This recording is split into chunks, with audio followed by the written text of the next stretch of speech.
Hello दोस्तों, आप सभी का स्वागत है अपने यूट्यूब चैनल। तो आज की इस वीडियो में बहुत ही इंपॉर्टेंट टॉपिक्स डिस्कस करने जा रहे हैं, जो कि कल का पेपर होने वाला है। क्लास 8 का फाइनल पेपर डिस्कस करेंगे, किस प्रकार का पेपर आएगा सोशल साइंस का, एसएसटी का, जिसको हिंदी में सामाजिक विज्ञान बोलने वाले हैं। ठीक है, तो ये वीडियो के अंदर हम डिस्कस करेंगे जितने भी सारे इंपॉर्टेंट क्वेश्चन हैं, ठीक है, जो आने के चांसेस है पूरे के पूरे एग्जाम्स के अंदर, उन्हीं को हम डिस्कस करेंगे और बाकी कोई और चीज़ डिस्कस नहीं करेंगे। ठीक है, सिर्फ क्वेश्चन और उनके सभी क्वेश्चनों के आंसर। ठीक है, तो चलिए डिस्कस करते हैं, शुरू करते हैं। तो जैसे ही आपके हाथ में पेपर आता है तो ये 60 मार्क्स का पेपर होने वाला है। और मिनिमम आपको टाइम कितना मिले, मैक्सिमम टाइम आपको कितना मिलेगा, 2.5 घंटे का टाइम मिलने वाला है। ठीक है, तो चलिए क्वेश्चन स्टार्ट करते हैं, देखने कैसे कैसे क्वेश्चन पूछे जाते हैं। तो जैसे ही क्वेश्चन पेपर आपके हाथ में आता है तो सबसे पहले आपको ये जनरल इंस्ट्रक्शन पढ़ लेनी है। ठीक है, जनरल इंस्ट्रक्शन पढ़ लेनी है, जिससे आपको पता लग जाएगा इस पेपर के अंदर क्या चीज़ कितने मार्क्स की है, कौन सा सेक्शन कितने मार्क्स का। ठीक है, तो चलिए फटाफट डिस्कस करते हैं। तो क्वेश्चन नंबर 1 पूछा है हमारा कि यूनिवर्सल एडल्ट फ्राइज इसका मतलब क्या होता है। तो इसका वोट, ठीक है, सभी लोगों को वोट देने का अधिकार होता है, इसका मतलब यही है। ठीक है, सेकंड क्वेश्चन क्या पूछा, who is the leader of the ruling party Lok Sabha. Lok Sabha के अंदर रूलिंग पार्टी का लीडर कौन होता है। तो इसका लीडर होता है प्राइम मिनिस्टर। ठीक है, चलिए आगे देखते हैं। क्वेश्चन नंबर थर्ड क्या बोला, how many levels of court in India. Court के अंदर कितने लेवल्स होते हैं। 3 तरह के कोर्ट्स देखेंगे तुमने इस तरह के। ठीक है, सुप्रीम कोर्ट, हाई कोर्ट और लोकल कोर्ट्स होते हैं हमारे। ठीक है, डिस्ट्रिक्ट कोर्ट। तो इसके 3 लेवल्स होते हैं। ठीक है, चलिए आगे देखते हैं। क्वेश्चन नंबर 4 बोला हैरिसिंग द वुमेन, ठीक है, इज डाउरी फॉर। तो हैरिसिंग द वुमेन को डाउरी के लिए हैरेस करना कौन सा होता है। तो इसका करेक्ट आंसर क्या होगा। तो इसका करेक्ट आंसर क्या होने वाला है, क्रिमिनल लॉ। ठीक है, डाउरी, डाउरी मतलब होता है दहेज, किसी लड़की को या किसी महिला को दहेज के लिए आप वो करते हैं, फोर्स करते हैं। ठीक है, दहेज। चलिए आगे देखते हैं। क्वेश्चन नंबर 5 पूछा है, under which article Indian constitution untouchability has been abolished. तो अनटचेबिलिटी कौन से वाले आर्टिकल में, आर्टिकल 17 के अंदर। ठीक है, जो अस्पृश्यता होती है, छुआछूत वाला। सिक्स्थ पूछा है, who is known as the father of Indian constitution. तो फादर ऑफ इंडियन कॉन्स्टिट्यूशन कौन है, doctor B R Ambedkar. Option number A इसका करेक्ट होने वाला है।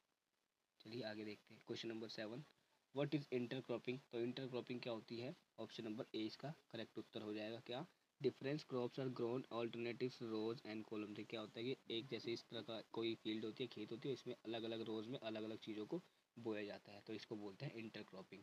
ठीक है, तो ऑप्शन नंबर ए इसका करेक्ट उत्तर होने वाला है। ठीक है, 7th क्वेश्चन पूछा है कि what do you understand by the plantation agriculture. तो प्लांटेशन एग्रीकल्चर का ऑप्शन नंबर करेक्ट ए होगा। क्या होती है प्लांटेशन एग्रीकल्चर, तो कमर्शियल फार्मिंग होती है जहाँ पे सिंगल क्रॉप को लार्ज नंबर पे उगाया जाता है। ठीक है, बड़े लेवल पे एक बड़े खेत में सिर्फ एक ही क्रॉप्स को बोया जाता है, उसको बोलते हैं प्लांटेशन फार्मिंग। जैसे कॉफ़ी हो गया, ठीक है, टी की फार्मिंग हो गई, कॉफ़ी की हो गई, कैश्यू हो गया, नट्स हो गए, ये सब प्लांटेशन फार्मिंग के अंदर आते हैं। 9th पूछा है कि the first textile mill was establish in Mumbai. तो कब की गई थी पहली। तो इसका करेक्ट आंसर क्या हो जाएगा, 1854 में, option number C.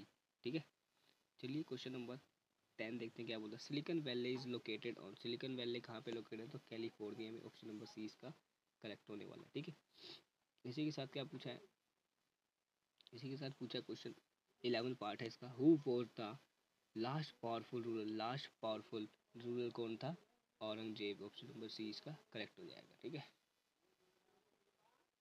Who was the leader of the 1857 revolt. तो इसका लीडर कौन था, Bahadur Shah Zafar. Option number A इसका करेक्ट हो जाएगा।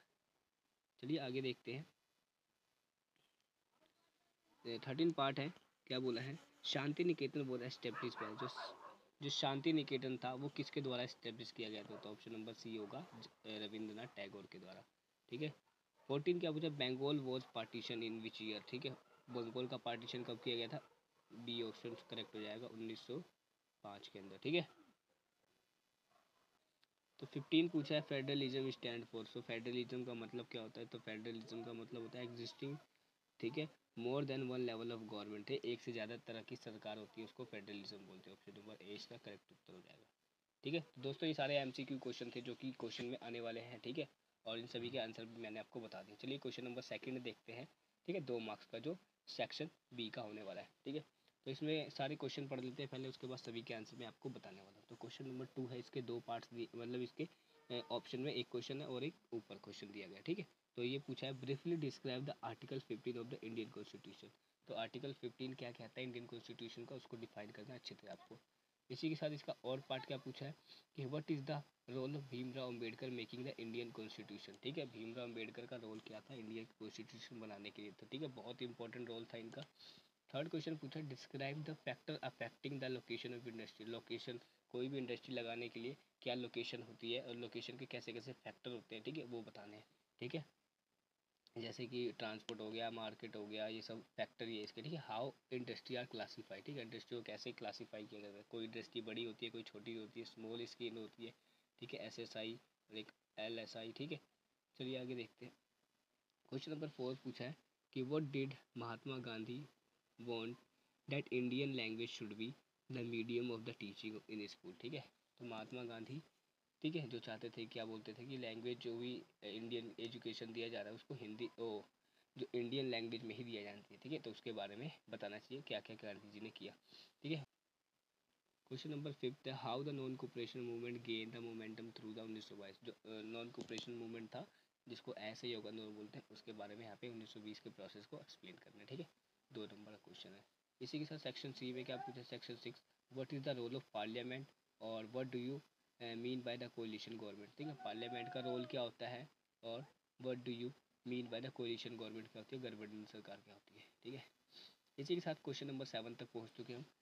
English education has enslaved the Indians. Why did Mahatma Gandhi से दिस। ठीक है, तो ये महात्मा गांधी ने ऐसा क्यों कहा था, इसके बारे में आपको आंसर बताना है। ठीक है, ये क्वेश्चन आपको देखने को मिलेंगे एग्जाम्स के अंदर। ठीक है, और उसके बाद बताना कि क्वेश्चन आए कि नहीं आए। ठीक है, तो वीडियो को पूरी लास्ट तक वॉच करना है। ठीक है, एक एक क्वेश्चन इंपॉर्टेंट है और जो मैं बोल रहा हूँ उसको भी ध्यान से सुनना है। ठीक है, what are the thought of the Rabindranath Tagore on the Indian education system. ठीक है, जो रविंद्रनाथ टैगोर के क्या विज़न थे, क्या भी सोचते थे, उनके क्या विचार थे वो इंडियन एजुकेशन सिस्टम के ऊपर। ठीक है, चलिए कुछ सेक्शन डी पे पहुंच चुके हैं हम। सेक्शन डी में क्वेश्चन नंबर 8 पूछा discuss the role of any factor influence the population change. तो वही है डेथ रेट, बर्थ रेट और माइग्रेशन, तीनों में से किसी को भी एक्सप्लेन कर सकते हैं आप अच्छे से। ठीक है, 5 नंबर का क्वेश्चन है। ठीक है, 9th पूछा है how PIL place any important role in the ensuring the to justice for all. ठीक है, तो PIL कैसे इंश्योर करता है इंपॉर्टेंट रोल सभी लोगों के लिए, न्याय के लिए। ठीक है, तो इसका आंसर भी आपको देने वाला हूँ इसका। फिर पूछा है क्या what is the role of judiciary in India. तो दोस्तों सारे ये क्वेश्चन मैंने आपके साथ डिस्कस कर दिया, चलिए इनके आंसर फटाफट देख लेते हैं। ठीक है, चलो भाई। तो दोस्तों क्वेश्चन नंबर 2 का आंसर जिसमें पूछा गया आर्टिकल 15 को एक्सप्लेन करना अच्छे से। ठीक है, तो ये काफ़ी है इतना लिखने के लिए, 2 नंबर का। ठीक है, इसके ऑप्शन में पूछा गया था what did the role of Bhimrao Ambedkar, तो इतना भी काफ़ी है। ठीक है, भीमराव अम्बेडकर का रोल क्या था पूरी तरीके से आप लिख सकते हैं, इसको पढ़ सकते हैं। वीडियो को पोस्ट करके आपको पढ़ना है, फिर नेक्स्ट क्वेश्चन के आंसर पे मूव करना है। ठीक है, अगर मैं सारा पढ़ने लगूँ तो वीडियो काफ़ी ज़्यादा बड़ी हो गई और कम समय में हमें ज़्यादा आउटपुट चाहिए। ठीक है, तो आप पढ़ लेना आंसर। ठीक है, चलिए क्वेश्चन नंबर 3 पूछा describe the factor affecting the Indian, मतलब लोकेशन ऑफ इंडस्ट्री का, रॉ मटेरियल, लेबर, सप्लाई। ठीक है, और वैसे भी मैंने बताया था मार्केट, ट्रांसपोर्ट, ये सारी चीज़ें होनी चाहिए। ठीक है, उसका और वाला पार्ट क्या पूछा था how industry are classify based on the size, size के बेस पे होता है। ठीक है, साइज के बेस पे क्या होता है। ठीक है, स्मॉल स्केल इंडस्ट्री होती है, मीडियम होती है, large scale industry. Base ownership के बेस पे प्राइवेट पब्लिक अलग अलग होती है। ठीक है, और based on the raw material.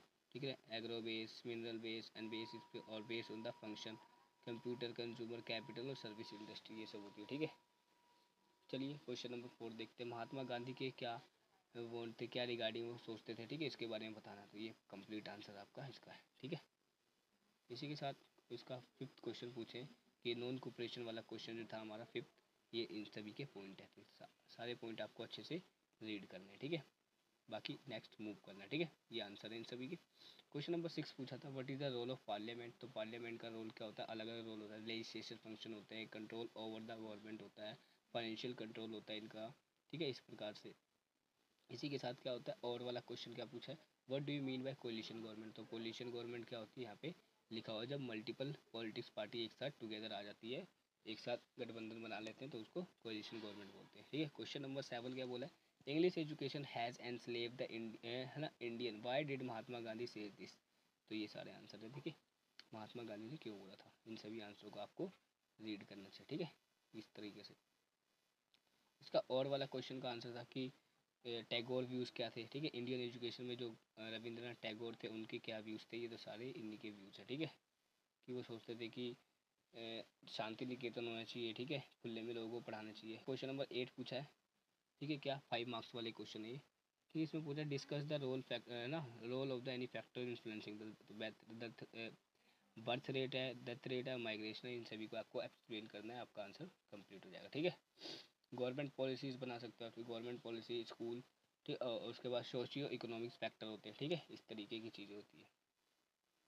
Question number 9 है PIL के बारे में, तो क्या access to justice judicial activism होता है, ठीक है, और अकाउंटेबिलिटी होती है, ठीक है, और protection from the fundamental rights होता है, और क्या होता है एक 5 पॉइंट स्पीडी रिजोल्यूशन, जल्दी से न्याय मिल जाता है, ठीक है, सॉल्यूशन जल्दी हो जाता है। और भी पूछा what is the role of judiciary, तो इंटरप्रिटेशन ऑफ लॉज को बिल्कुल अच्छे से समझना, ठीक है, बनाना, और प्रोटेक्शन ऑफ फंडामेंटल राइट को प्रोटेक्ट करना, डिस्प्यूट रिजोल्यूशन करना, ठीक है, इस तरीके से आप कर सकते हैं, ठीक है। तो ये guardian of the Indian constitution भी कहते हैं इसको, जुडिशियल एक्टिविज्म भी होता है, ठीक है, ठीक है। तो दोस्तों ये सारे क्वेश्चन बड़े वाले थे जो कि आंसर मैंने आपको सभी के दे दिए, ठीक है। इसी के साथ हम डिस्कस करते हैं नेक्स्ट क्वेश्चन क्या आने वाला है, पैसेज। तो पैसेज किस प्रकार का रहने वाला है, चलिए फटाफट डिस्कस करते हैं। तो दोस्तों ये 10वां क्वेश्चन आएगा जो इस प्रकार का आपको पैसेज गिवन होगा, ठीक है। इस पैसेज को आपको पढ़ने के बाद क्या करना है, पूरा पढ़ने के बाद यहाँ पे कुछ क्वेश्चन गिवन होंगे, आप इन क्वेश्चनों के उत्तर को देना है, ठीक है, इस पैसेज के अंदर से ही पढ़ के, ठीक है। इसी प्रकार से क्वेश्चन नंबर 11 भी कुछ इसी प्रकार का पैसेज रहने वाला और सेम आपको वही प्रोसेस करना है लगभग। ये क्या है 4-4 मार्क्स के होने वाले, कितने 4 मार्क्स होंगे, 12 नंबर का पैसेज होगा, ठीक है, लगभग। तो ये भी आपका पैसेज होने वाला है, इसको पढ़ने के बाद आपको इन सभी क्वेश्चनों के उत्तर देने, ठीक है। What is natural environment, what is lithosphere, hydrosphere, यहाँ पे सब दे रखा है, ठीक है। 13 क्वेश्चन भी 4 नंबर का होने वाला है, ठीक है। आपको इसके अंदर भी पैसेज पूछेगा और इस पैसेज को पढ़ने के बाद आपको इन सभी के उत्तर देने हैं, ठीक है, बहुत ईजी है, पता लगे। उसके बाद आता है मैप वर्क, ठीक है। तो मैप वर्क में क्या दिखाना है आपको, क्या आपको मैप वर्क में सीधा आपने इंडिया के मैप पे दिखाना है अलीगढ़, तो अलीगढ़ हम यहाँ पे लगा देंगे, फिर बरेली इस वाले पॉइंट पे लगा देंगे, कानपुर यहाँ पे, बनारस इस वाले पॉइंट पे, कानपुर इस वाले पॉइंट पे, और झांसी इस वाले पॉइंट पे, ठीक है। तो ये पूरा का पूरा मैप वर्क होता है जो 5 नंबर का आने वाला है। कोई 6 क्वेश्चन होंगे जिसमें से सिर्फ आपको कोई 5 करने होंगे, ठीक है। तो मैप भी यहीं से आपका पूछेगा इस तरह का, ठीक है। तो दोस्तों अभी तक क्या करा हमने, सारे सैम्पल पेपर डिस्कस कर लिया है, ठीक है। 1 नंबर के, 2 नंबर के जितने भी MCQ है, पैसेज क्वेश्चन किस प्रकार आएंगे, मैप पर क्या होने वाला है, ठीक है। तो दोस्तों मुझे उम्मीद है आपको काफ़ी वीडियो पसंद आई होगी, ठीक है। इसी के साथ अपने दोस्तों के साथ बिल्कुल शेयर करना, और वीडियो आपको पसंद आई है तो लाइक ज़रूर कर देना, ठीक है। और अपने दोस्तों के साथ शेयर करना बिल्कुल भी ना भूलना, ताकि उनको भी पता चले किस तरह का पेपर आने वाला है और कैसे मार्क्स गेन करने हैं, ठीक है। तो चलिए इसी के साथ मिलते हैं नेक्स्ट वीडियो में किसी नए सैम्पल पेपर के साथ। तब तक के लिए थैंक यू सो मच, आप सभी को गुड लक।